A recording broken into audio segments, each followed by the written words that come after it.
আসসালামু আলাইকুম। কেমন আছেন বন্ধুরা? আশা করি ভালো আছেন। আজ আমি একটি নতুন রেসিপি নিয়ে আসছি। আজ আমি একদম দোকানের মতোই বাড়িতে গাছের আম দিয়ে ম্যাঙ্গো বানিয়ে দেখাবো মাজা।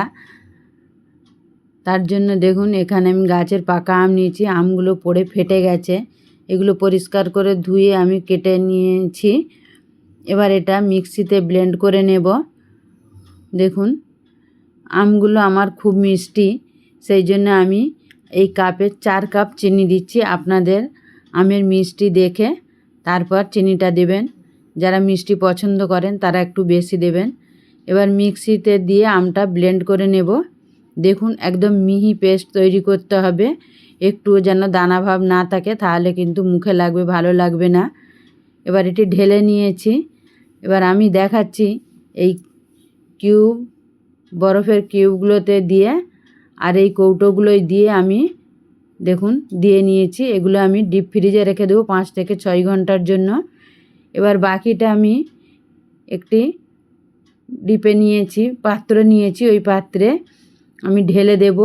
এইভাবে ঢাললে চতুর্দিকে পড়বে না, সেই জন্য আমি এই নলটা দিয়েছি।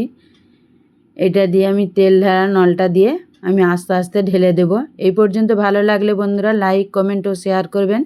যারা আমার চ্যানেলটি এখনও সাবস্ক্রাইব করেননি করে দেবেন। পাশে থাকা বেল আইকনটি ক্লিক করে দিবেন, যাতে করে কোনো ভিডিও আপলোড করার সাথে সাথে নোটিফিকেশনটা আপনাদের কাছে পৌঁছে যায়।